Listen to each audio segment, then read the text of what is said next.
raised about who was in charge the night of Corey Jones' shooting. New at 11, a lower-ranking officer in command. On News Channel 5's Brian Etten live outside the Palm Beach Gardens Police Department with what he has uncovered. Brian.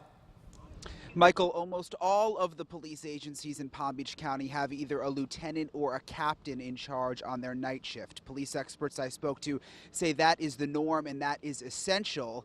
But police sources confirming to us tonight that Palm Beach Gardens only had a sergeant working when Corey Jones was killed.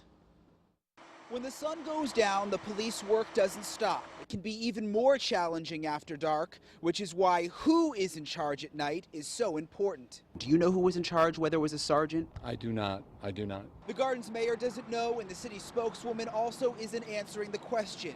But police sources say it was a sergeant in charge of the entire department. In the early morning hours, Corey Jones was killed. A sergeant, sources say, was supervising Officer Noman Raja when he pulled up to Corey Jones' broken down SUV before that deadly encounter. It is surprising and unusual to have a sergeant in charge of a shift and be the highest ranking police officer in the entire city. Former Fort Lauderdale Assistant Police Chief Chuck Drago says it is critical to have a high-ranking lieutenant or captain, known as a commander, calling the shots because they have significantly more experience.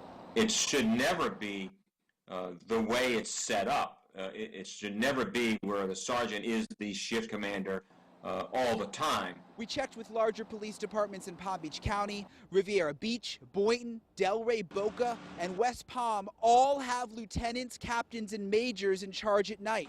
What we don't know is why Palm Beach Gardens did not, and if Corey Jones would be alive if they did. The city spokeswoman and the police department did not return calls or emails since last week asking exactly who was in charge when Corey Jones was killed. Meanwhile, today, protest organizers for a protest at the Gardens Mall on Saturday met with city leaders, including the mayor, to talk about it. They agreed that the protest will happen on Saturday, but it will happen outside the mall, not on the inside.